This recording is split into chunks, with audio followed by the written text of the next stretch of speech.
Eh bien, bonjour. On se retrouve ici pour cette présentation de la saison 2021-2022 du club de rugby cher à Frédéric Moine, qui va m'accompagner tout au long de cette présentation. Fred, bonjour.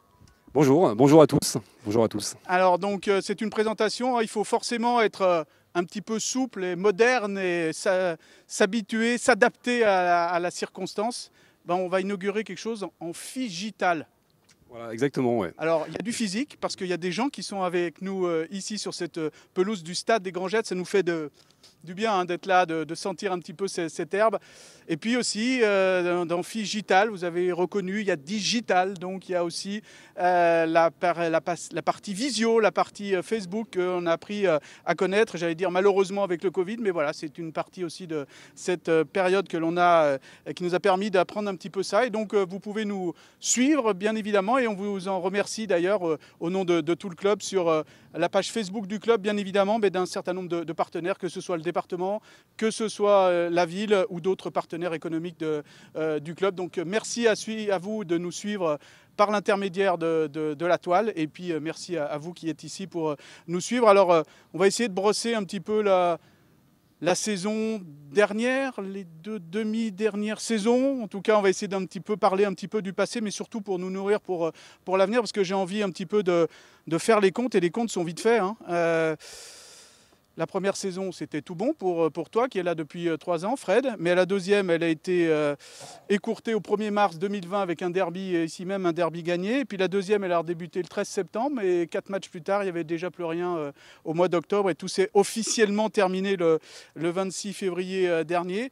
Mais on va voir tout au long de cette présentation que, on ne s'est pas apitoyé sur son sort du côté du club. On a innové, on s'est structuré, on a inventé, on a recruté aussi. On va voir un petit peu tout ça, parce que j'ai envie un petit peu de citer Winston Churchill, qui disait « Il ne faut jamais gaspiller une bonne crise ». J'ai l'impression, en préparant cette émission aujourd'hui, et puis vous allez le voir, c'est un petit peu ce que j'espère on va faire transmettre comme message, justement qu'on n'a pas gaspillé une bonne crise, parce que je reprends les propos de Sir Winston Churchill. Toute crise génère autant de menaces que d'opportunités. 2 choix s'offrent à nous: vivre dans l'insécurité, observer des dangers, ou encore saisir les opportunités en participant activement à la gestion de la crise, tout en récoltant certains avantages, le cas échéant. Et donc nous allons voir que finalement, du côté du rugby, club, Savoie, Rumilly, Fred, allez, je t'appelle Fred, on se tutoie, hein, donc on ne va pas changer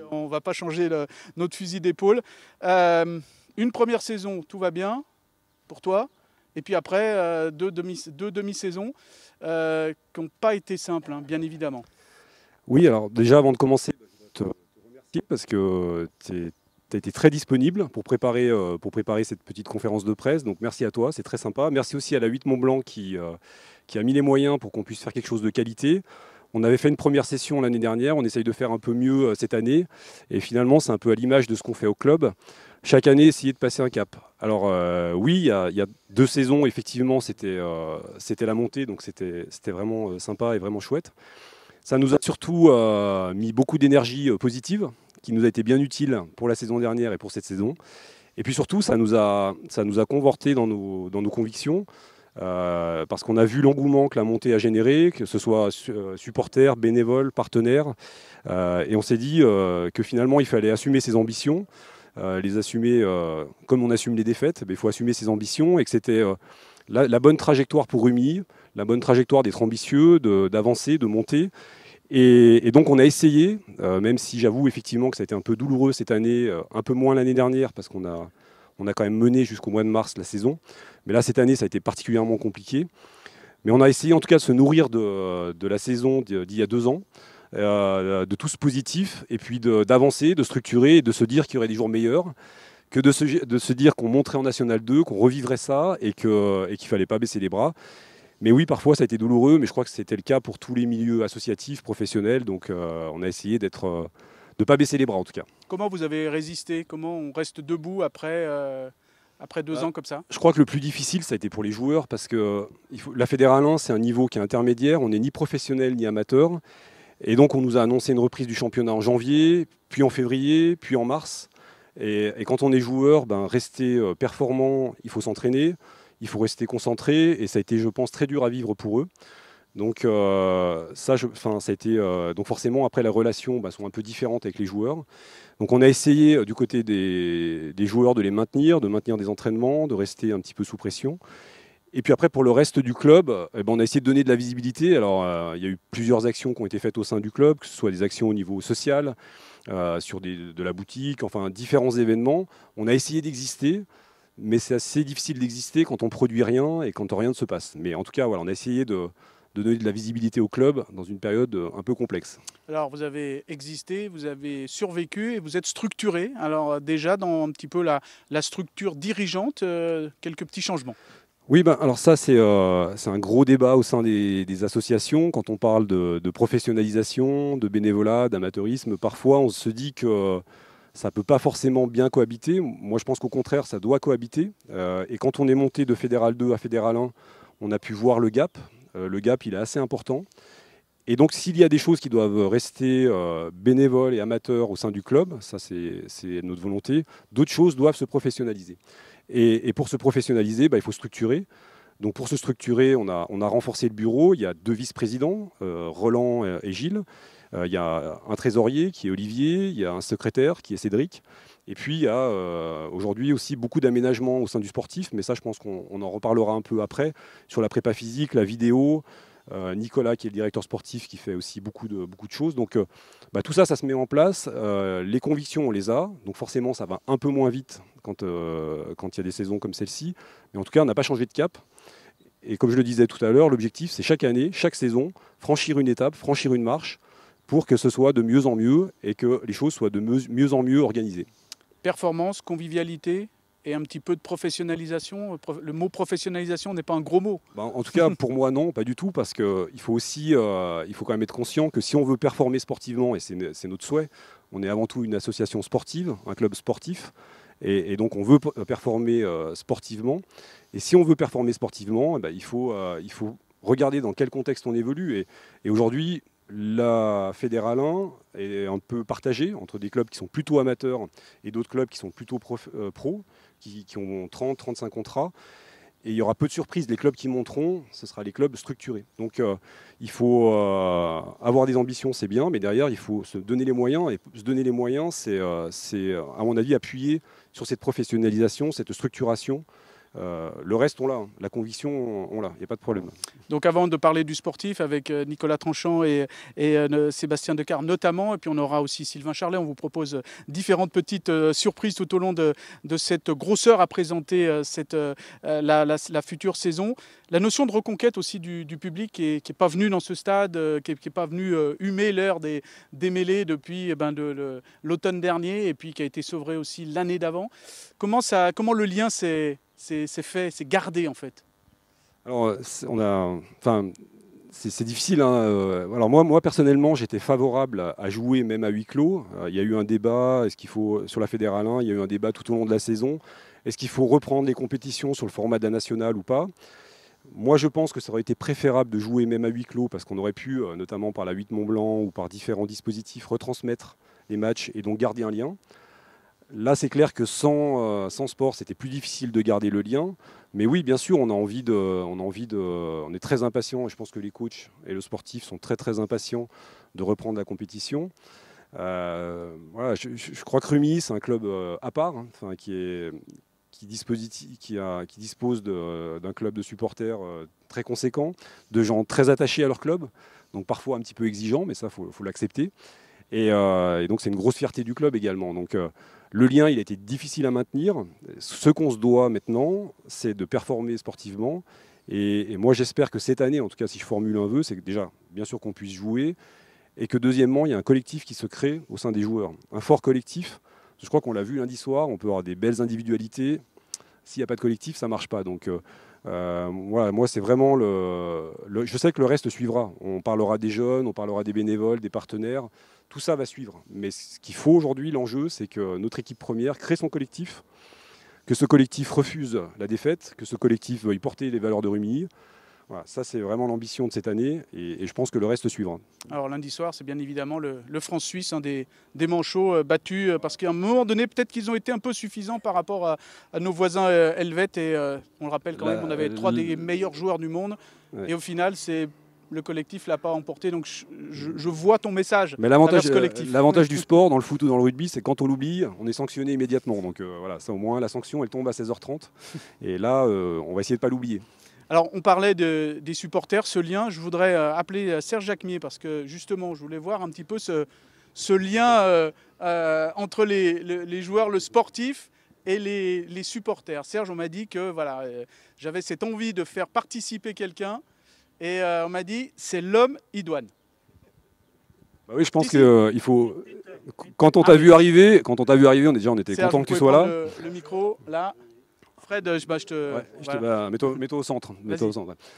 Ouais, Serge, c'est quelqu'un de très important pour le club parce qu'il a. Aujourd'hui, je dirais que si on a la chance d'avoir un club sain, d'avoir un club qui se structure, il y a eu, je pense, des heures un peu plus difficiles. Et Serge, c'est quelqu'un qui a remis le club sur les bons rails et qui est plutôt bienveillant avec nous. Donc, c'est important de.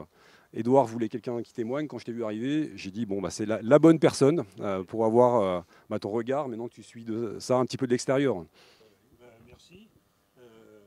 J'ai rien préparé. Hein. Ah bah mais c'était comme ça. Faut. Mais, tout d'abord, pas d'échauffement, rien. Hop. On risque pas le claquage. Puisque tout à l'heure, on était dans la voiture, on faisait des commentaires en venant d'Aix-les-Bains. Tout d'abord, mes félicitations à toute l'équipe actuelle. Parce que vous avez vécu des périodes pas faciles. C'est difficile de maintenir une association, un club, alors qu'on est bridé, il n'y a pas d'action, il n'y a rien du tout. Donc c'est très difficile. Et puis aussi, je voulais vous féliciter, c'est que, puisque tu parlais des années difficiles, c'est vrai que ma foi, pour faire fonctionner un club, notamment de faire venir tous les jeunes, l'école de rugby, il faut quand même un peu d'argent. La gestion, c'est quelque chose de très important. Et c'est pour ça que je voulais féliciter toute ton équipe. Je parlais de toi, Gilles, parce que c'est pas rien de dire on va monter le budget, mais il faut aller le chercher. Et ça, je sais ce que c'est qu'aller chercher les sponsors, aller chercher l'argent. Je voulais vous donner un grand coup de chapeau. Je l'ai fait tout à l'heure. Je ne savais pas qu'on allait me donner la parole maintenant, mais je l'ai fait avec toi, Serge, dans la voiture. C'est ce que je disais. Voilà. En préambule, je crois qu'il faut... Et d'ailleurs, on en parlera tout à l'heure de l'aspect économique, parce que c'est vrai que c'est important. On a parlé du sportif. Là, on parle des bénévoles et des supporters avec vous. Et puis, mais c'est important aussi de se donner là. Mais je voulais avoir votre ressenti sur ce manque. Est-ce qu'il y a un appétit de revoir des mêlées, des actions, des essais ici? Alors, vous savez, il y a déjà, à la base, il y a déjà une famille, la famille du rugby à Rumilly. Je les vois là, j'en vois beaucoup, j'en vois là-bas. Ce sont des gens qui ont le rugby dans les tripes. Et c'est grâce à eux que cette base de club existe. Ça ne fait pas tout, hein, il n'y a pas que les bénévoles, mais cette base-là, celle qu'amène aussi beaucoup d'enfants à l'école de rugby, qui est là les jours de match, qui vient pour les manifestations, qui apporte son soutien lorsqu'il faut monter un grand tournoi, il faut des bras. Eh bien, à Rumilly, on a la chance d'avoir cette base. C'est une terre de rugby et c'est déjà la base de l'association. Et ça ne fait pas tout. Parce qu'après, il faut monter aussi plus haut. On ne peut pas rester à ce niveau-là. Et c'est pour ça qu'ici, ce que l'on peut dire, c'est vous avez pu réunir, et vous l'avez fait, en venant de périodes. Il y a eu les périodes glorieuses. Ensuite, c'est comme tout, hein, il y a des hauts et des bas. Mais là, actuellement, vous êtes dans une base de construction qui est vraiment significative, où on en voit les effets. Et vivement qu'au bout de tout ça, on voit les équipes sur le terrain, parce qu'effectivement, même si il vaut mieux jouer, plus on peut avoir d'activité, même s'il n'y a pas de spectateurs, mais jouer, c'est voilà, être sur le terrain, c'est la finalité, quoi. Oui. Voilà. Alors voilà, moi ce que je peux dire, tout simplement. On sent quand même un appétit pour revivre des matchs ici, comme j'imagine beaucoup de personnes ici, que ce soit bien sûr, dirigeants ou. Oui, on se préparait d'ailleurs tout à l'heure encore dans la voiture à suivre les déplacements. Alors on a dit, bon, on ira peut-être un peu moins aux Folies Bergères à Paris. Enfin, les Folies Bergères, ça n'existe plus.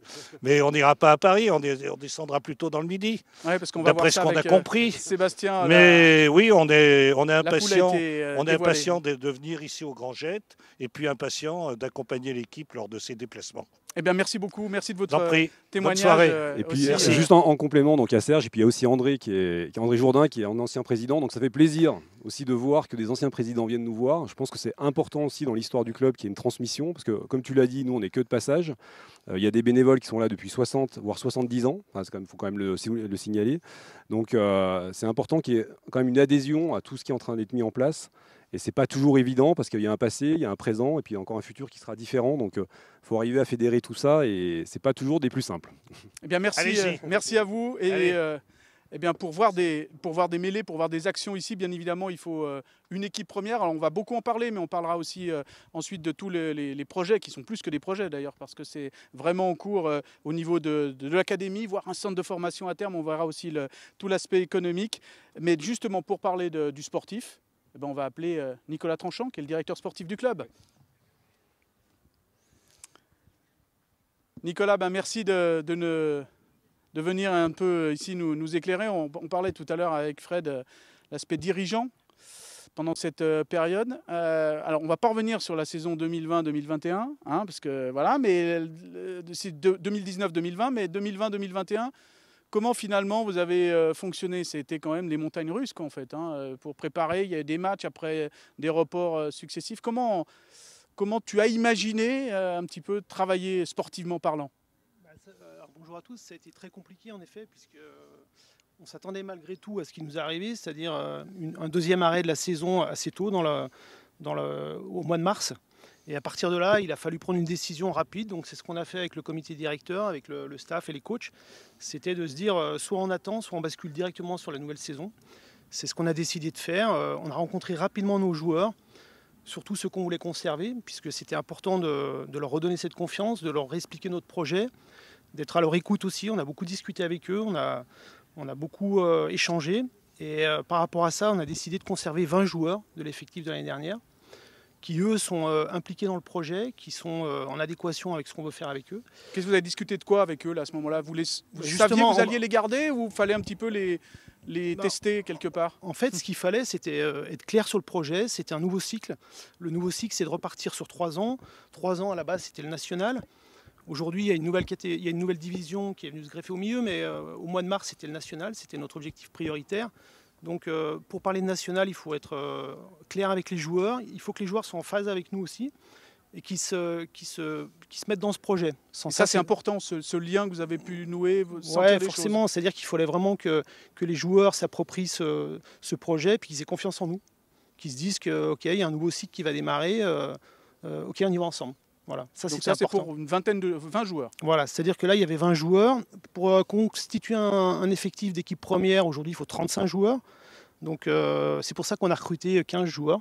Donc 20 plus 15, 35. Et on a décidé, dès le mois d'avril, d'intégrer 10 jeunes joueurs du club, 10 jeunes espoirs, qui, eux, ont fait une partie de la fin de saison, c'est-à-dire mai-juin, et qui vont faire la préparation estivale, pour justement leur donner envie, leur montrer ce que c'est que le haut niveau, et puis aussi pour les staffs, pour les coachs, de jauger ces jeunes, de voir s'ils sont capables d'intégrer ce groupe. Donc ils vont faire la préparation, ils feront sans doute les matchs amicaux, et puis pourquoi pas démarrer le championnat. C'est ce qui s'est passé l'année dernière avec 3 jeunes qu'on avait au club. Alors c'était Valentin Janikowski, c'est Guillaume Larocque, c'est Victor Bussard, qui eux sont des jeunes, qui ont intégré la préparation, ils ont fait les matchs amicaux, et ils ont fait les 4 feuilles de match avec nous l'année dernière. Donc vraiment l'objectif c'est ça, c'est de dire aussi que la formation à Rumilly elle est importante, mais la formation elle a un sens si on intègre les jeunes. Et je crois que notre volonté c'est ça. Il y a l'académie, Laurent en parlera tout à l'heure, mais former, préparer, si à un moment on ne les fait pas jouer, je ne vois pas l'intérêt. Oui, justement, on en parlera avec Laurent tout à l'heure. Donc le gap est important pour ces jeunes. Mais comment vous les avez repérés justement, que ces jeunes-là? Pourquoi vous avez pris X, pas Y? Comment ça se... Alors en fait, si vous voulez, ces jeunes-là, ils sont chez nous depuis junior ou espoir. Et on suit régulièrement les joueurs, on les évalue, aussi bien avec le staff de l'équipe espoir que le staff de l'équipe première. Et il y a un moment, je crois qu'il faut leur donner leur chance. Alors déjà, leur chance à l'entraînement, voir quelle est leur capacité de travail, quelle est leur capacité à se donner les moyens de réussir. Et à partir de là, tout est possible. Aujourd'hui, on a un groupe qui est très large, il y a 45 joueurs. La saison va être différente, puisqu'on n'a pas eu d'activité depuis un long moment. Donc le corps est différent aussi, les chocs, il va falloir les appréhender différemment. Donc 45 joueurs, et puis tout doucement, on préparera l'équipe pour démarrer le championnat le 4 septembre. Ouais, les conséquences un petit peu de la pandémie sur les corps, c'est pour ça que vous avez mis en place, parce qu'il y a eu quand même des entraînements, mais un entraînement par semaine ou deux, ça ne remplace pas l'intensité, les matchs. Du coup, au niveau du staff, autour du staff médical, la récupération, tout ça, là aussi, vous avez charpenté l'organisation? Oui, en fait, alors on a gardé quand même une trame de ce qu'on avait l'année dernière, à savoir, on travaille avec le centre physio sport de Sénaux, où là, on a des kinés, des ostéos. La petite différence qu'on va mettre en place cette année, c'est qu'à chaque entraînement, on aura un kiné ou un ostéo. Donc, ce qui nous permettra immédiatement, s'il y a un souci, de le déceler et de gagner du temps sur la récupération des joueurs. Ces kinés, ces ostéos nous suivent aussi régulièrement sur les matchs. Et puis en parallèle, on travaille aussi avec 2 médecins d'Annecy qui, eux, justement, dès qu'il y a un petit pépin, tout de suite on analyse le problème et au moins il y a un diagnostic qui est précis, quoi. La vidéo aussi, je voudrais que vous entendiez un petit peu là-dessus parce que c'est quelque chose de nouveau.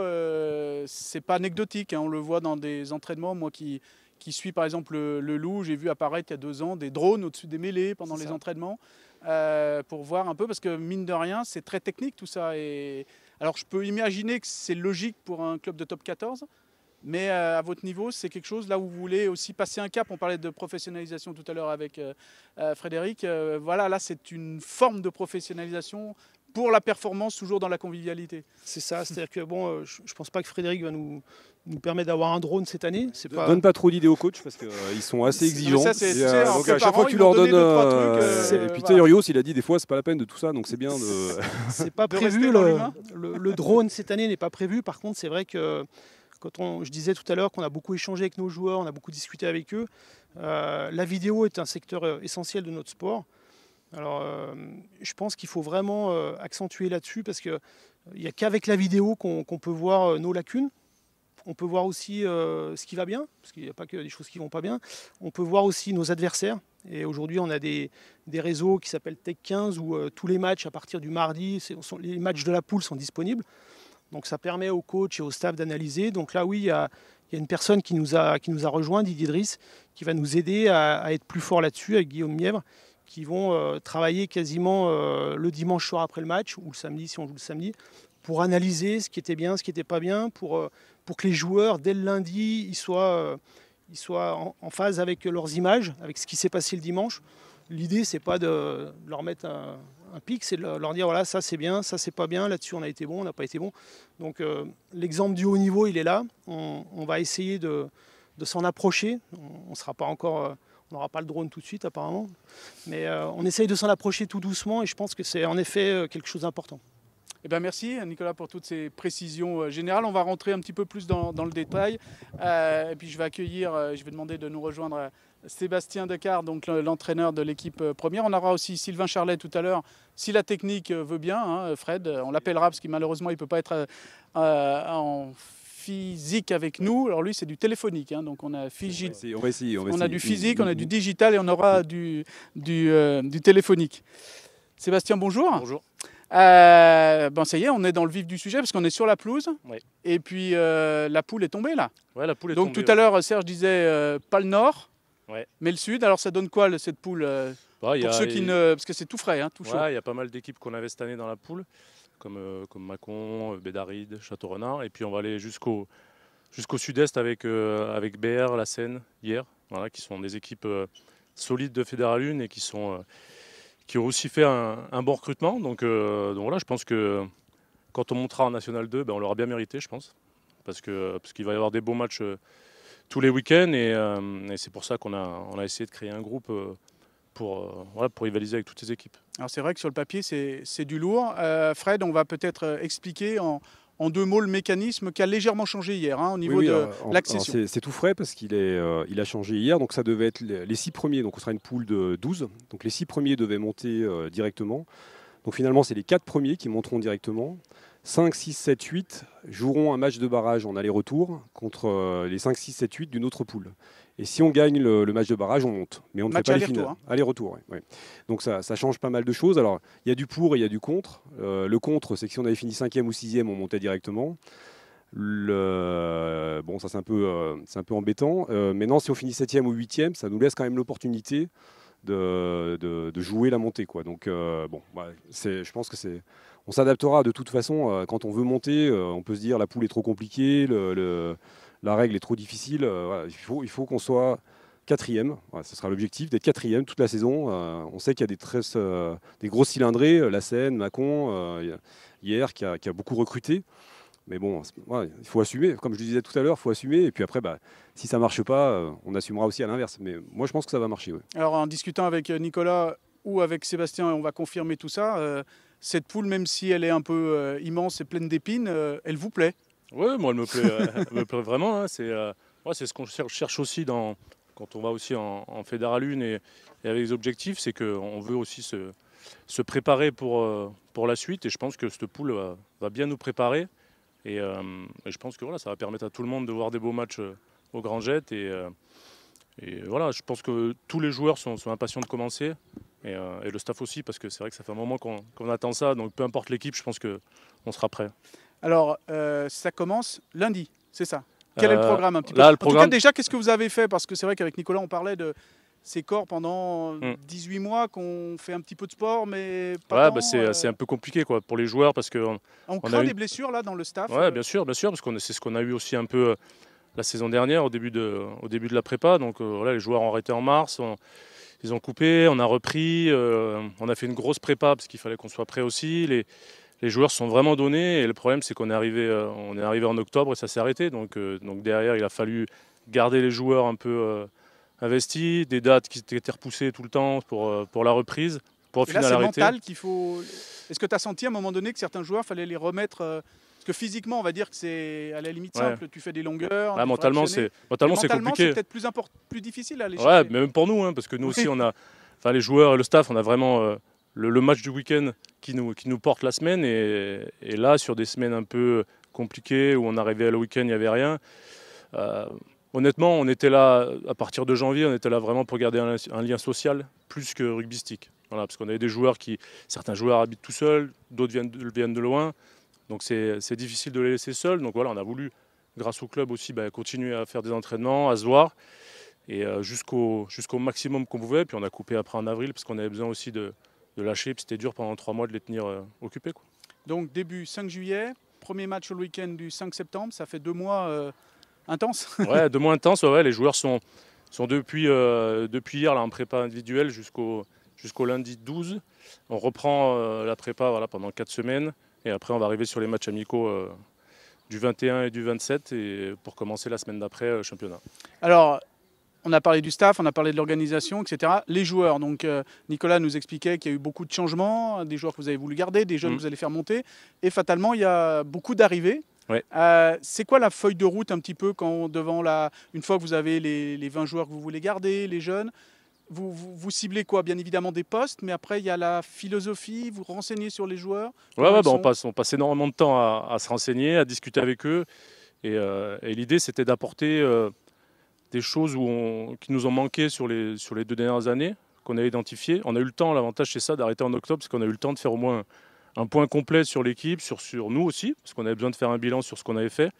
Et on a apporté des touches d'expérience à certains postes, de la densité, de la jeunesse aussi, et surtout des joueurs qui soient vraiment dans une identité de travail et de progression, qui sont ambitieux. On a des joueurs, moi, directement qui me l'ont dit. Voilà, nous, le but, c'est vraiment de remonter le plus vite possible en national ou de retrouver le haut niveau. Donc, voilà, on a besoin de joueurs comme ça pour entraîner nos joueurs actuels qui sont aussi dans cette phase-là et nos jeunes surtout. Je pense que c'est ça, on a besoin de prendre des jeunes, il faut les intégrer, mais en même temps les accompagnant. Donc c'est pour ça que c'est toujours difficile pour un jeune d'arriver en juillet à la prépa, connaître personne et se dire qu'est-ce qui se passe.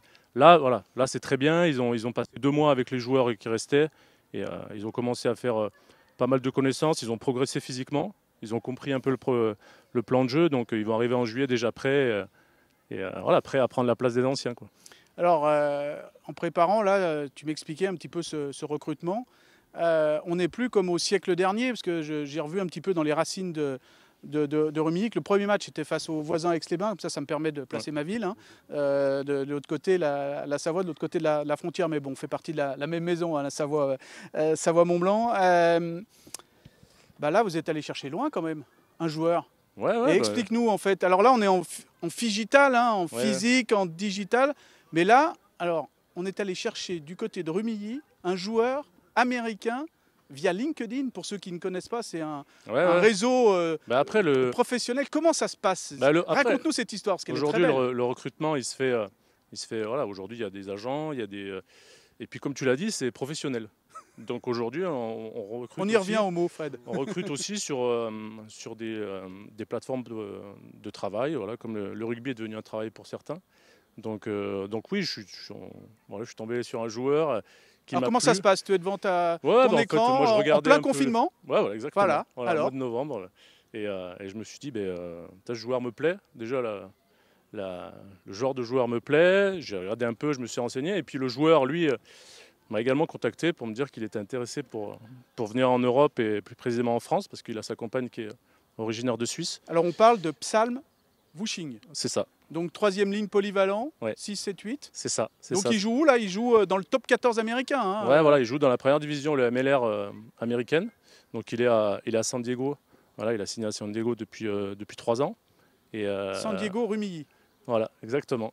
Donc ça l'a changé un peu, je pense. Mais non, c'est un joueur voilà, qui a des vraies valeurs et qui est vraiment imprégné déjà du club, qui s'est renseigné, qui a discuté aussi avec pas mal de gens, qui connaît des gens ici, qui connaît un joueur qui va venir aussi, Victor Conta, un deuxième ligne qui nous rejoint aussi, donc ils ont joué ensemble. Et surtout, c'est un joueur qui a un parcours un peu atypique. Voilà, c'était un joueur qui a... Ouais, parce qu'il y a 4 ans, il faisait absolument pas de rugby, il a 27. Ouais, et il faisait quoi avant? Avant, il faisait du football américain.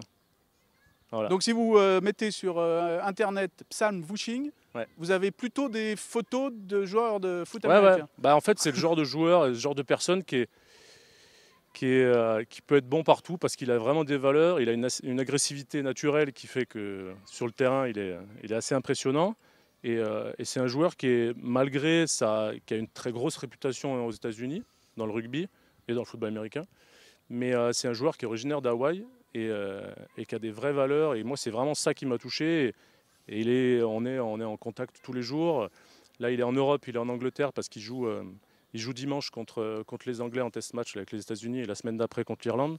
Donc voilà, on est tout le temps en contact. Il m'a demandé un maillot de Rumilly pour l'avoir, pour pouvoir faire des photos. C'est vraiment quelqu'un qui est bien, qui se renseigne, qui a déjà discuté avec des joueurs du club. Donc, c'est vraiment une belle histoire. Ouais, c'est une belle histoire. Et puis je pense qu'il va vraiment apporter parce que c'est quelqu'un qui a toujours baigné dans le sport pro et qui va apporter, je pense, au club en général, sur le terrain, et puis à nos jeunes, parce que je pense que c'est intéressant aussi pour les jeunes qui sont originaires de Rumilly de voir des personnes qui ont un autre vécu. Et je trouve ça intéressant, moi. Et surtout, c'est un bon joueur de rugby. Je veux voir son arrivée avec un drone. Hein.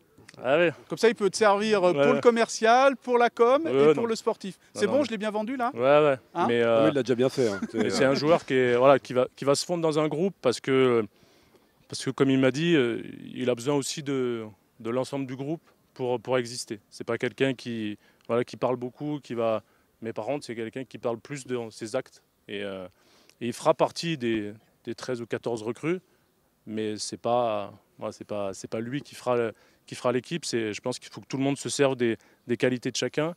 Et on a sur toutes les recrues des profils différents.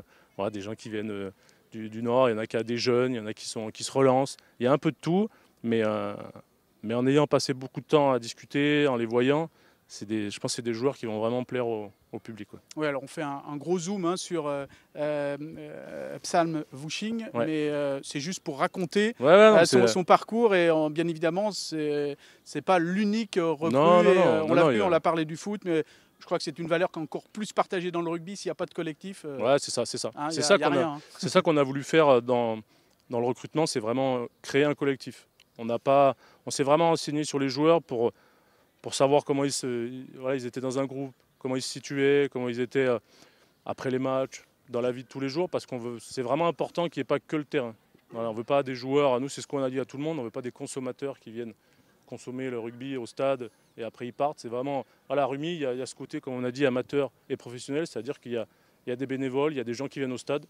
Et je pense que c'est le minimum de passer du temps avec eux après le match ou avant, ou dans la ville, voilà, pour discuter, parce que je pense que tout le monde en a besoin, surtout dans cette période, quoi.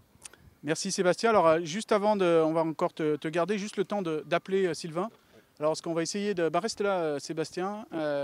Ce qu'on va essayer, donc là on va innover, hein. On espère que ça soit de bonne qualité, mais en tout cas c'était juste pour lui faire un clin d'œil à Sylvain. Justement Sébastien, Sylvain, qu'est-ce qu'il est arrivé l'année dernière? Ouais. Qu'est-ce que déjà, pourquoi vous êtes allé le chercher? Comment ça s'est goupillé un petit peu son arrivée? Bon, après c'est toujours des rencontres, hein, parce que moi je l'ai connu quand j'étais jeune, on était à Castres, on s'est retrouvés ensemble et on s'est suivis un peu tout le temps, et donc on est arrivé je l'ai appelé parce qu'il commençait sa carrière d'entraîneur, il a arrêté sa carrière de joueur, et voilà, c'est quelqu'un qui arrive du monde pro, donc il y a aussi une adaptation à faire, mais qui a des réelles qualités et qui a apporté aussi des choses du monde pro. Voilà, c'est comme disait Fred, il y a des choses, des fois on demande beaucoup de choses du monde pro, on essaie de les adapter, il y a des choses qu'on a, il y a des choses qui arriveront, mais c'est vraiment un bel apport, quoi.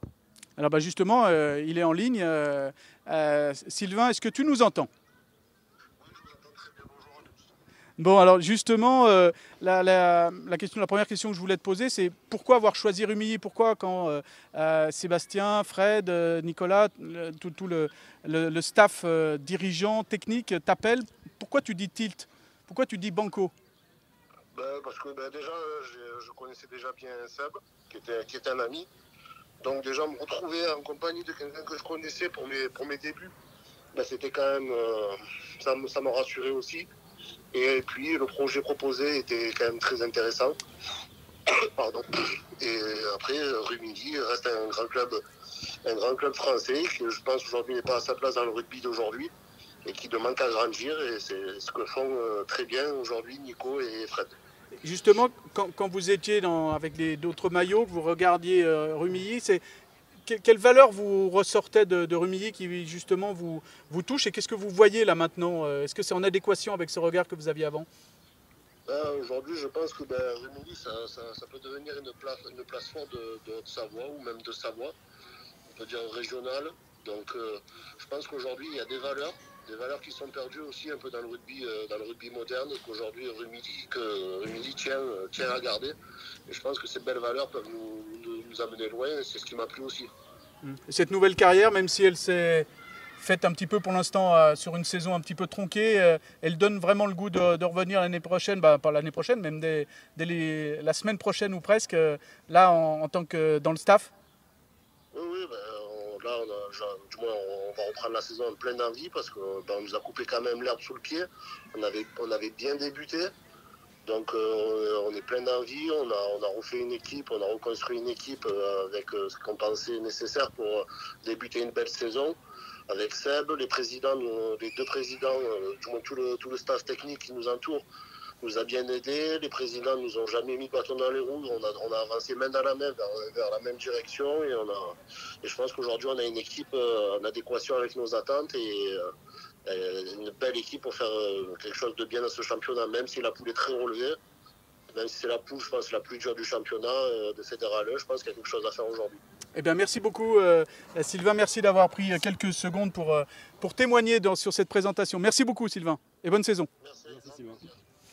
Merci Fred, merci Sébastien. Donc je pense qu'on a à peu près fait le tour. Alors c'est vrai que si vous avez des questions, n'hésitez pas. On ne l'a pas dit depuis le début, mais sur la plateforme Facebook, ouais. voilà, vous pouvez nous poser des questions si on n'a pas été assez complet, si vous voulez avoir des précisions. Donc là, on était chez les grands. On a parlé un petit peu des jeunes qui vont percer, que l'on va voir dans cette équipe, mais il faut déjà aussi parler du futur.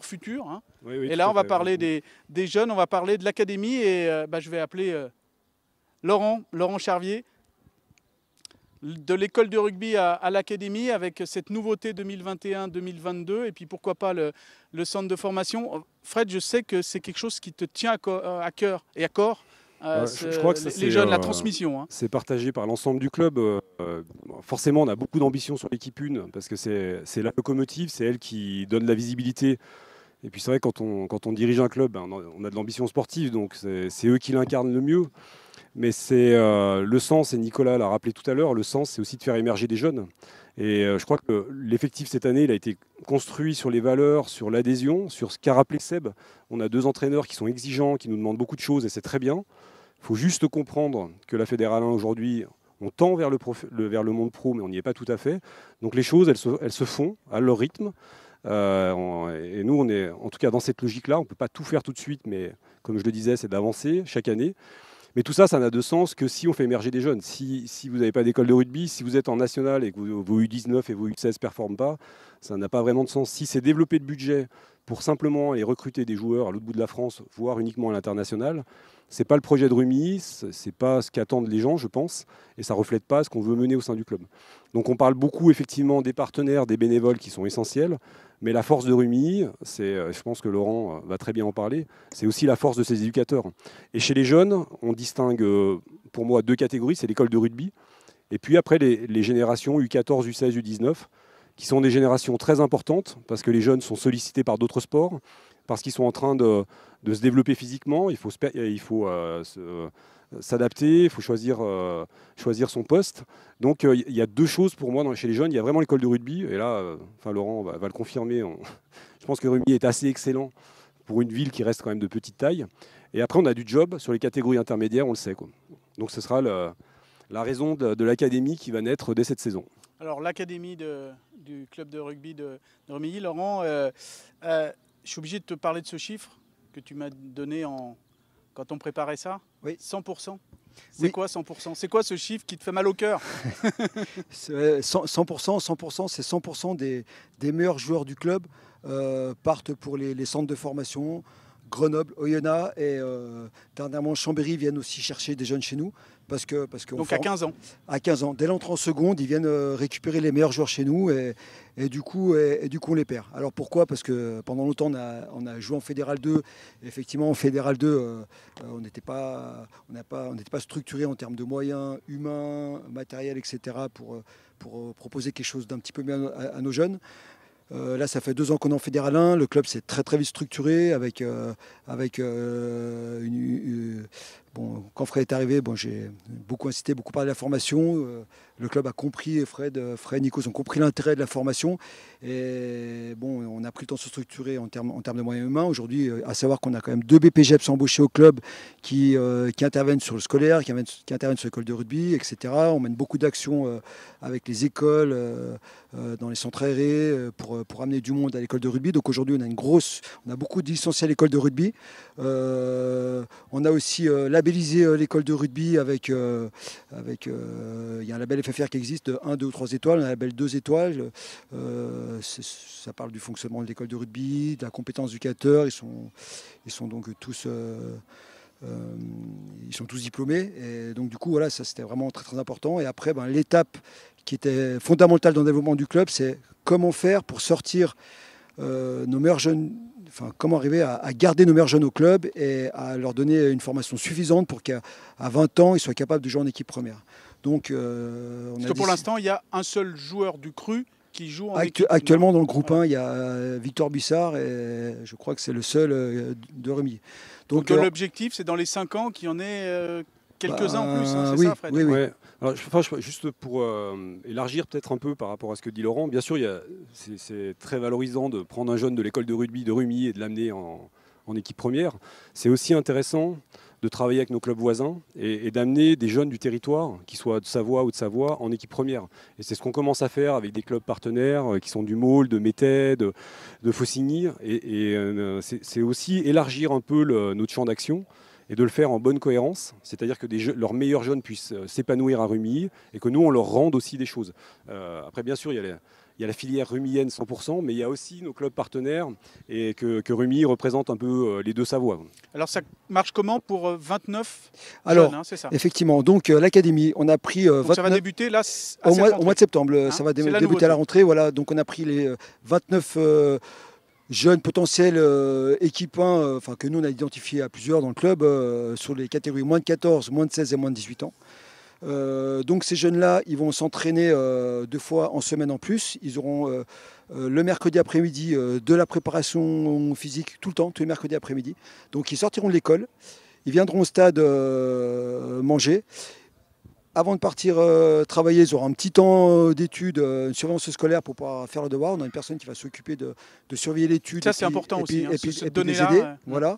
Après, derrière, ils basculeront en préparation physique l'après-midi avec du travail de technique individuelle. Et le samedi matin, ils auront technique au poste. Donc pour ça, on a embauché 6 éducateurs qui ne sont pas éducateurs de catégorie, mais juste éducateur académie. Il y a 3 mecs devant, 3 mecs derrière. Et l'objectif, c'est que ces jeunes-là travaillent avec des spécialistes poste pour clairement développer leur capacité au poste. Ouais, parce que jusqu'à présent, c'était un petit peu, c'était le même entraînement pour tout le monde, alors que fatalement, dans tous les sports, il y a des... En fait, ils ont 2 entraînements collectifs en club, plus 2 entraînements académie. Voilà.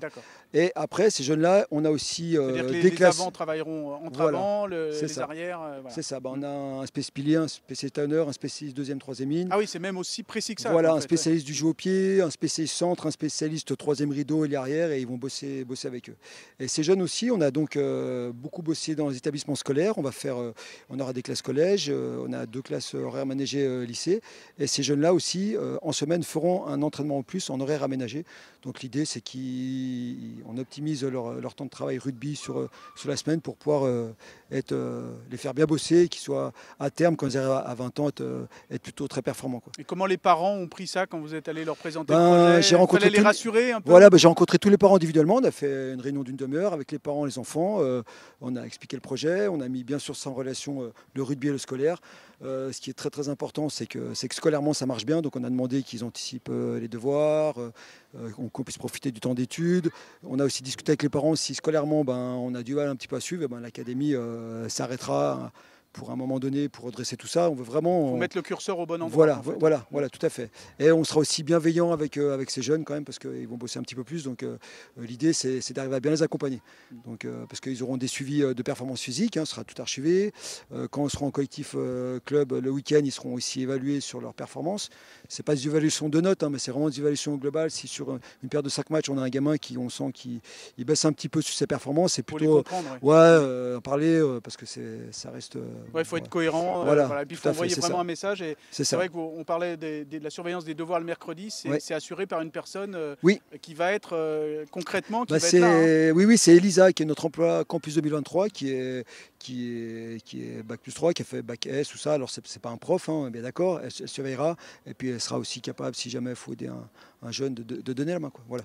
Justement, ça, c'est une fameuse passe. Transition. Parce que hop, on va faire apparaître Elisa. Elisa, je vais te demander de nous rejoindre. Merci. Parce que bien évidemment, le foot se conjugue au féminin, mais le rugby aussi se conjugue au féminin. Elisa, bonjour. Enchantée. Donc, tu vas intervenir là avec nous sur... plusieurs données. Alors justement, pour rebondir sur ce que disait Laurent, là, c'est ce côté Bac plus 5 là, à venir à aider les jeunes dans le cadre de la Coupe du Monde. Explique-nous, la Coupe du Monde 2023 qui sera en France. Oui, exactement. Ça marche comment? Parce qu'on a eu le lancement il y a peu de temps à Lyon pour tous les gens de la région. Explique-nous comment ça se passe. Campus 2023, c'est tout simplement un centre de formation qui a été créé à l'occasion de la Coupe du Monde du rugby, donc, comme vous l'avez dit, en 2023 en France. Et donc moi je participe à la formation Bac plus 5, donc c'est un master en management des organisations sportives. Et donc c'est aménagé de façon en alternance, on va dire tout simplement. Et donc je serai en alternance ici jusqu'à juin 2023. Et ensuite jusqu'à octobre 2023, on sera à disposition pour participer à l'organisation de la Coupe du Monde de rugby. Donc sûrement à disposition dans des stades, donc vu qu'on est implanté géographiquement proche du Loup et de Saint-Étienne, donc je serai probablement là-bas. Ouais, d'accord, donc les matchs notamment des All Blacks ou le France-Italie du côté du Groupama Stadium à Lyon, et puis des matchs aussi à Geoffroy Guichard, c'est bien ce lien-là, c'est une super opportunité pour toi. C'est super chouette, ouais. Comment ça se passe là déjà? Donc il y a eu cette réunion il y a peu de temps à Lyon, et petit à petit, ça t'apporte quoi de plus par rapport à ton cursus que tu devais faire normalement jusque-là?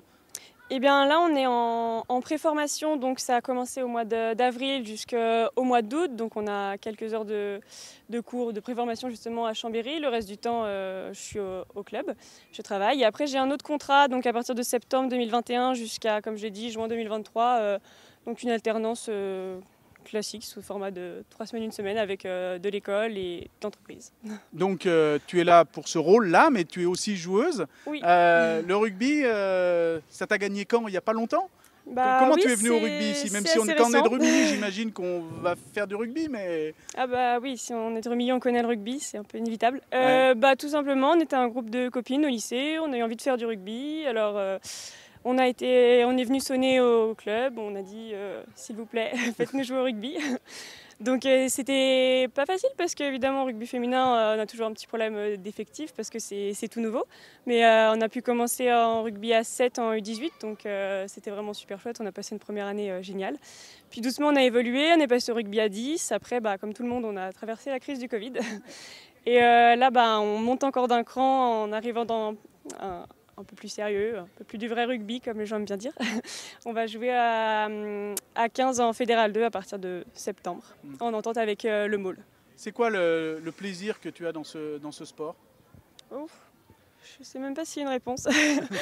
C'est un tout, comme on l'a dit, on a commencé entre copines et on avait que ça, on ne savait pas jouer au rugby. Donc voilà, c'est ça qui a un peu fait notre force au début. Après, comme tout le monde, on dit rugby féminin, on ne précise pas rugby masculin, mais même si évidemment on est des filles, c'est pas pareil que les garçons. Mais ça reste du rugby, on joue avec le même ballon, avec le même terrain, alors on fait les mêmes mêlées, etc. C'est quoi les projets, Frédéric, justement l'accord avec les clubs, l'accueil de ces jeunes filles? Non mais alors déjà, quand on est dirigeant d'un club de rugby, c'est déjà découvrir le rugby féminin, parce que c'est quelque chose, comme le disait Elisa, qui est assez récent. Donc c'est de comprendre un peu ce jeu, qu'est-ce qui les attire. Et ce qui est remarquable, c'est l'enthousiasme qu'elles mettent, parce qu'elles demandent peu de choses, mais elles mettent beaucoup d'enthousiasme. Et c'est vrai que, même si ça prend un peu de temps, parce que quand on fait une équipe, faut quand même avoir les moyens de les accompagner, ça va faire des déplacements. Donc on a mis un petit peu de temps à le faire. Mais c'est vraiment un peu un autre regard sur le rugby, c'est un autre public, une autre façon de concevoir le rugby. Et pour un club, je pense que c'est vraiment, ça apporte énormément de choses, un renouveau. Et puis après, sur le dispositif 2023, c'est top pour les clubs d'avoir des jeunes qui apportent leur enthousiasme, leur fraîcheur, leur nouveauté. Et donc ça aide les dirigeants, c'est plutôt sympa, c'est bien vu par la Fédé, je pense. Donc on arrive à conjuguer les deux, la naissance de l'équipe senior, et puis Elisa qui travaille au sein du club sur la communication et la partie administrative. Donc c'est vraiment intéressant, et ça met une dynamique dans les clubs qui est plutôt sympa. Et puis sans parler du niveau, parce qu'elle progresse quand même d'année en année. Et c'est plaisant de voir un match. On t'invitera à voir un match des féminines, tu verras, c'est sympa. Mais j'avais commenté à Bourg-en-Bresse un France-Angleterre ou un France-Italie féminin. C'est vrai que j'avais trouvé ça... il y avait plus de jeux, il y a moins d'affrontements. Il y a plus et de c'est jeux, sympa. c'est plus d'évitement, tu vois plus d'essais, etc. Je crois que c'était plutôt France-Italie, parce que je crois qu'il y a eu beaucoup d'essais d'un côté et pas beaucoup de l'autre. Parce que France-Angleterre, je crois que c'était pas la même chose, ça aurait été plus serré. Mais en tout cas... bonne continuation et puis surtout belle opportunité à travers le rugby et la Coupe du Monde, parce que on tenait, Fred, à mettre en lien ce je pense que c'est important, ça fait partie des clubs aujourd'hui. De l'héritage. Exactement. Le message de Claude Haché l'autre fois à Lyon par rapport à cette Coupe du Monde, l'héritage, pas dire uniquement que c'est des matchs de rugby qui vont intéresser deux nations, deux pays. Il y a tout l'aspect, on en parle souvent, de l'aspect économique qui ruisselle dans la ville, mais il y a aussi, à travers tous ces jeunes là qui vont avoir une opportunité d'emploi déjà là, et puis en plus travailler dans sa passion. Je suis bien passé pour le savoir. Je crois vraiment que c'est un dispositif sympa. Ouais. C'est un dispositif sympa, et Elisa le fait très bien. Et on a aussi Victor qui est le deuxième emploi 2023, et c'est vraiment très positif. Oui. Poursuivez dans d'expérience. Travailler sur sa passion, on n'a pas l'impression on peut pas se travailler. plaindre, Merci beaucoup et bonne chance. On a beaucoup parlé du sportif. Oui, c'est important. Alors, ceux qui coûtent, parce que j'imagine, on n'a pas beaucoup parlé, mais le futur drone, ça va coûter cher. Oui, c'est pas le drone. Je pense pas que c'est le drone qui va coûter plus cher. Le joueur américain, ça va coûter cher. Oh là là là là là là là là là. Non, mais juste pour boucler la partie sportive, il y a eu beaucoup de choses qui ont été prononcées sur l'état d'esprit du groupe. Et on a vraiment misé sur cet aspect-là. On a fait des entretiens avec tous les joueurs, on les a écoutés. Et comme je le disais, qu'il y ait des critiques, des reproches, pas de problème, mais on va travailler avec des gens qui veulent avancer. Voilà, ces critiques positives, qui ont envie d'avancer, c'est dans cet état d'esprit qu'on construit le club. Et c'est vraiment dans cet esprit que le club a été fait, qu'il y ait une confiance qui s'instaure entre les dirigeants et les joueurs, et puis qu'on ait la même dynamique et la même volonté d'avancer. Ça, je pense que c'est vraiment la synthèse du sportif cette année. On a orienté le groupe dans cet état d'esprit-là, et maintenant... j'espère que ça va se transformer sur le terrain. Ouais, transformation, bien évidemment, c'est le mot qui va bien. Et forcément, tous ces emplois créés, toutes ces structurisations, toute cette professionnalisation, dans le bon sens du terme, comme on l'imagine dans l'esprit du rugby ici à Rumilly, il faut derrière le payer. Un drone, ça se paye. Oui, ça coûte. Donc on va appeler celui qui va faire le chèque pour le drone. Voilà, exactement. C'est lui. Comme ça, je lui donne le... En tout cas, il va grandement y contribuer. Voilà, il va grandement y contribuer. Gilles, Nicole, je t'appelle sur la scène. Voilà. Allez, check-le tout de suite. On va check tout de suite, on n'en parle plus. Ouais. Bon, Gilles. Bonsoir. Bonsoir à tous. Bonsoir. On va parler de l'aspect financier. Donc, on verra avec Miguel Montero tout à l'heure, l'adjoint en charge des sports à la ville ici. Donc, l'aspect communal, l'aspect secteur public, très important, politique important. Mais il y a une autre partie, bien évidemment, c'est l'apport du privé, tous les sponsors qui sont derrière toi. Alors justement, parce qu'il y en a peut-être qui ne connaissent pas, qui nous suivent sur Facebook, Business 678. C'est quoi 678 Business Club? 678 Business, voilà. Club. Le 678 Business Club, c'est le club des partenaires qui soutiennent le RCSR. Historiquement, ça s'appelait le 678, le club 678, qui était en fin de compte une allégorie de la mêlée, la troisième ligne, 678, étant les partenaires qui poussaient les bénévoles, les dirigeants et le sportif. Voilà. Ça représente bien ce qu'apportent les partenaires dans le club, à savoir soutenir les projets, soutenir la vision, soutenir l'ambition sportive. Aujourd'hui, dans le rugby, toute ambition sportive nécessite des moyens. Rien de nouveau. Sous le soleil. Bien sûr. Et ces moyens, bien sûr, une partie, Miguel aura l'occasion d'en parler, bien sûr, du soutien de la ville, de la région, du département, bien évidemment. Je laisserai le choix d'en parler, mais bien sûr du privé. Et plus ça va, plus cette part privée augmentera. Par rapport à nos ambitions, National 2, National, le budget va devoir augmenter de 30-40%. Donc là, on est aux alentours du million, faut 1,2 million. On est à 1,2 million aujourd'hui. L'objectif, 1,5 million. L'objectif, c'est 1,5 million, puis 2 millions, si on veut atteindre nos objectifs. On se doute bien que les deniers publics sont comptés, malgré tous les efforts, et on les remercie d'ailleurs, que la municipalité fait pour nous.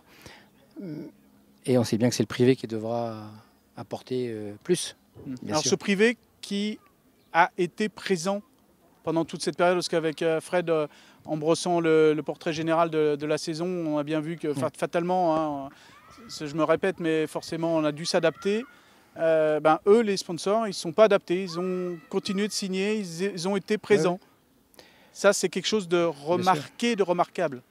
Oui, je crois qu'on peut être très fiers et ravis de ce constat.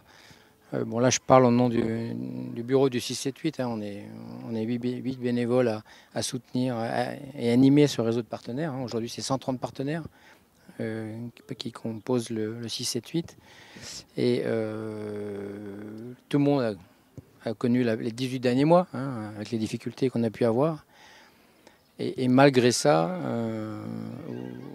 et encore une fois, c'est vraiment remarquable, à 2-3% près, tout le monde a fait son Tout le monde a tenu son engagement, malgré la situation. Ça, franchement, c'est... Et c'est vraiment remarquable. Il faut vraiment remercier tous les partenaires de ce soutien, très fidèles.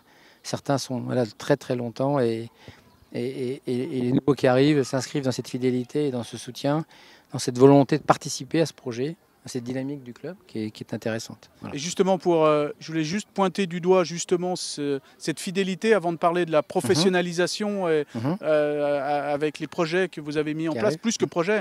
Mais peut-être appeler l'un de vos sponsors. Avec plaisir. De Jean Bourset, voilà, du Grand Bornand. Justement, on va lui demander pourquoi il a tenu, alors que, en plus, le Grand Bornand, quelque part... Bonjour. Bonjour. Merci d'être là et puis merci au nom du club d'avoir soutenu parce que vous êtes un partenaire qui, comme beaucoup de partenaires, mais vous encore plus, pas de saison, pas de remontée mécanique, etc. Et vous faites quand même le chèque. Ce n'est que temporaire. Et justement, ce qui était intéressant pour nous, c'est de continuer le partenariat qui a démarré il y a déjà plus de 2 ans maintenant, de façon à poursuivre l'effort avec la dynamique du club et à accompagner la reprise de l'hiver La saison prochaine se prépare et je dirais qu'on a un peu la même physionomie saisonnière. On prépare nos saisons, on fait tout ce qu'il faut en intersaison pour être en première division l'année suivante et on accompagne le club et le club nous accompagne. Cette notoriété sur l'Albanais est importante pour le Grand Bornand parce que c'est son terrain un petit peu de chasse il y a 20 ou 30 ans. On a renoué des liens assez récemment qui avaient été assez étroits par le passé à l'initiative du maire André Péria et bien sûr de l'ancien président du club qui est ici. Et donc on tenait beaucoup à rester présent et à rester présent plutôt en haut de l'affiche. On aurait pu essayer de moduler un petit peu, mais on considère que c'est maintenant qu'il faut faire l'effort. Justement, c'est quoi les valeurs qui vous rapprochent? Alors, on a bien compris que le bassin de population, on n'est pas très loin du Grand Bornand. Donc, l'image du rugby, c'est un effort collectif. C'est de pousser ses limites. C'est de trouver des ressources quand les choses ne vont pas forcément très très bien. Donc je crois que ça correspond au monde de la montagne en général et en particulier à ce qui se passe au Grand Bornand généralement. Le Grand Bornand est une terre de champions avec beaucoup de skieurs qui sont connus mondialement. Et donc je dirais au réveil du club, il fallait qu'on soit présent et c'est aussi le réveil du Grand Bornand. Voilà, et ben, comme le disait Gilles, c'est dans les mauvais moments qu'on voit ses vrais amis. Exactement, et là, mine de rien, économiquement parlant, il y a des vrais amis là. Et plus qu'économiquement parlant. Ouais. Ben, merci au nom du club. Merci. Donc justement, on parlait de professionnalisation, ce mot qui parfois dans le monde amateur est un peu vu comme avec des yeux noirs. Mais on a vu dans le sportif que voilà, il y a certains postes importants qui ont été mis. Là, exactement. Vous, de ton côté, il y a aussi un poste important. Tu parlais des bénévoles, 6-7 bénévoles qui font partie du bureau du 6-7-8. Voilà, 6-7-8. Qui font tout leur possible. Qui font tout leur possible, mais en dehors de il y a un passage supplémentaire. Voilà. Raconte-nous. C'est-à-dire que, comme je l'ai indiqué, si on veut se donner au club les moyens de ses ambitions, donc augmenter significativement le budget, de la part privée du budget, il va falloir travailler au quotidien et en continu à cette recherche, à cette quête.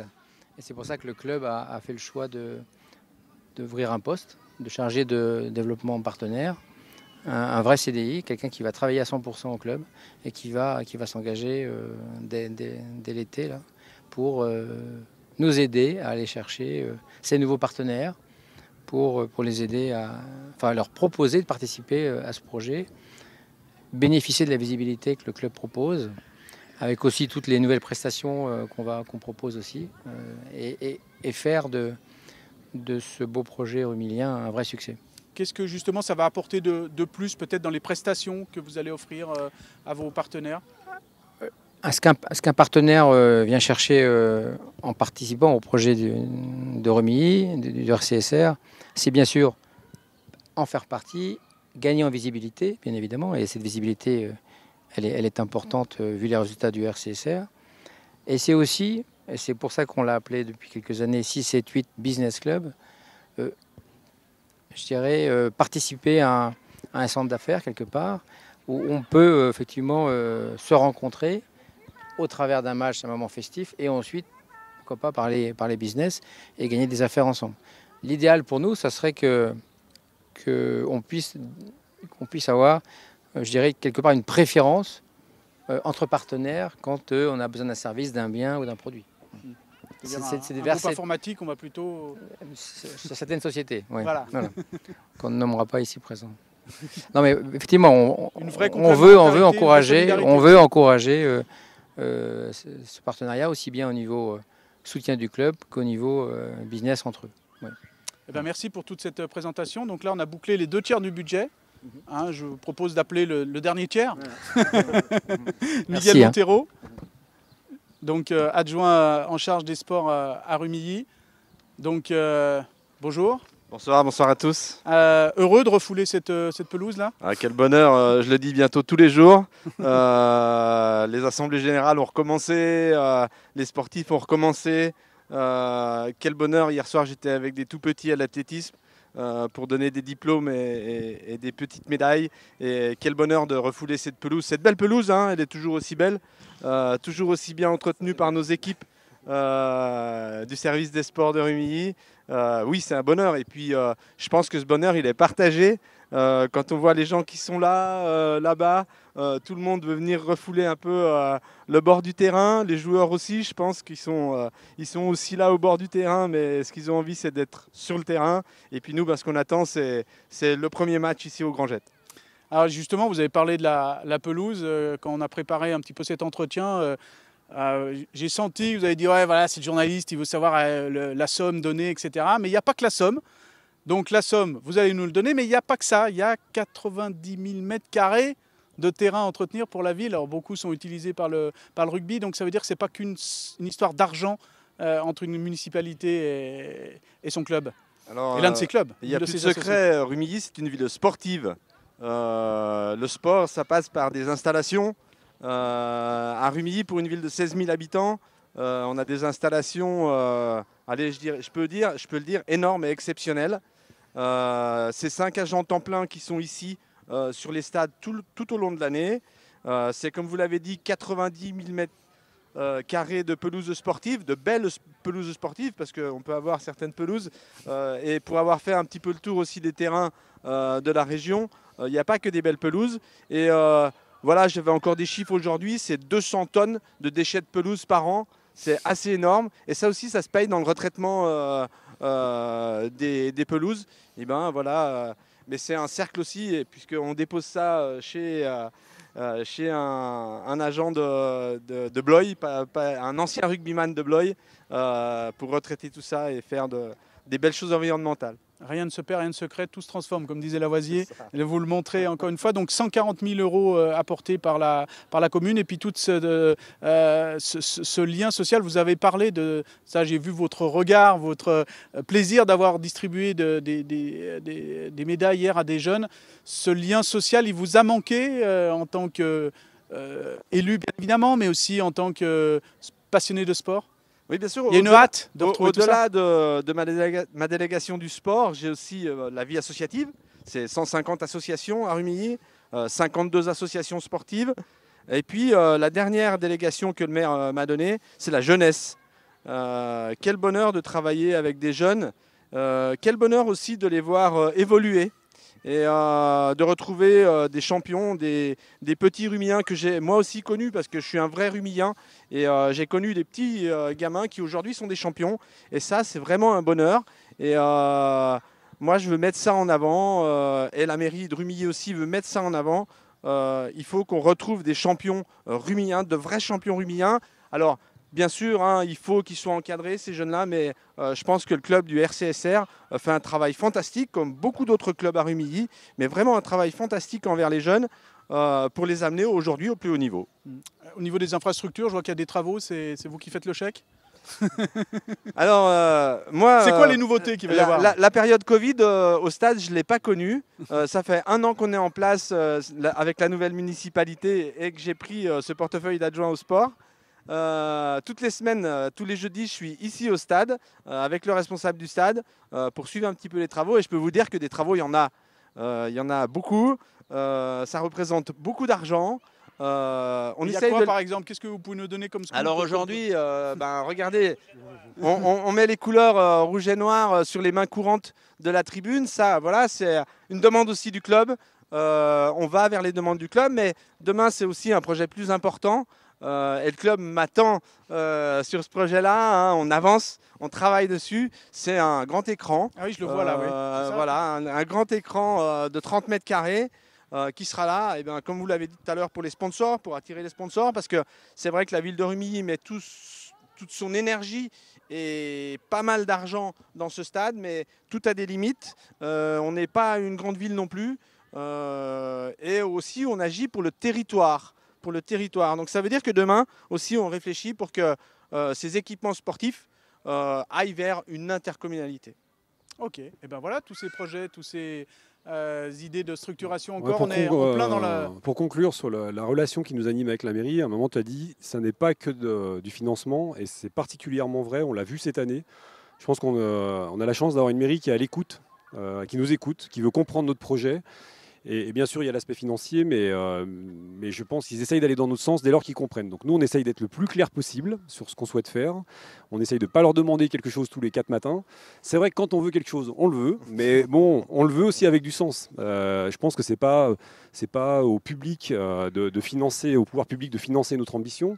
Donc tout ça, on essaye de le faire avec une certaine cohérence et développer, comme l'a expliqué Gilles tout à l'heure, les partenariats privés.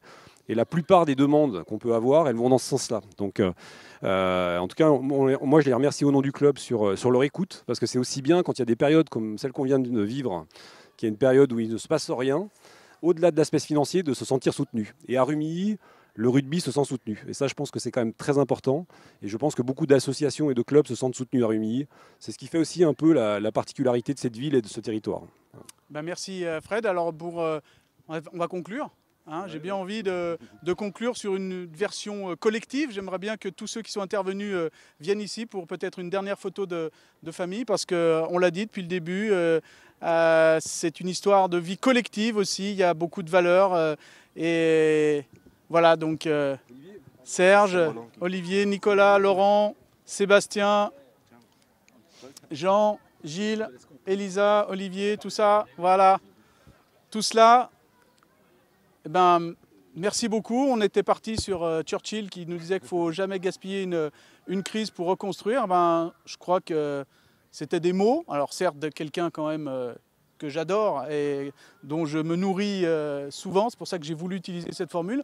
Mais je crois qu'on l'a montré là, non, Fred? Que vous n'avez pas galvaudé cette crise pour construire, pour repartir de l'avant. Oui, on n'a pas parlé de tout le monde, mais j'espère qu'on a expliqué le plus largement possible l'engouement qu'il y a dans ce club. J'espère qu'on a aussi fait partager qu'un club, c'est beaucoup de composantes et que ça part des baby rugby jusqu'aux seniors, voire jusqu'aux vétérans. Et voilà, la conclusion, vraiment, c'est redire qu'aujourd'hui, on attend l'équipe senior. On l'attend vraiment parce que pour le reste, on n'a pas de doute, que ce soit les collectivités, les partenaires, les éducateurs, la qualité de la formation qu'on a à Rumilly. Là-dessus, on n'a aucun doute.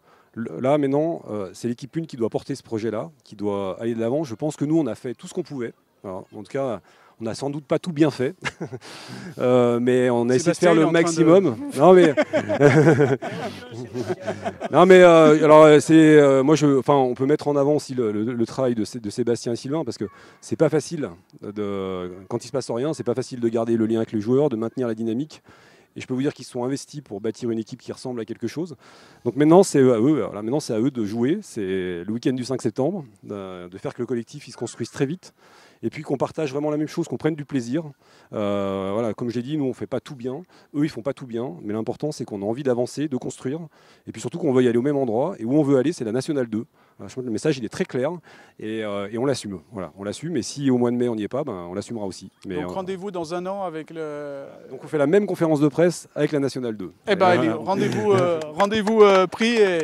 allez les rouges et noirs, hein, forcément pour cette saison. Et puis te remercier encore parce que c'est avec plaisir. Parce que tu es très disponible et tu animes ça de façon très professionnelle, tu le prépares et c'est très sympa de ta part.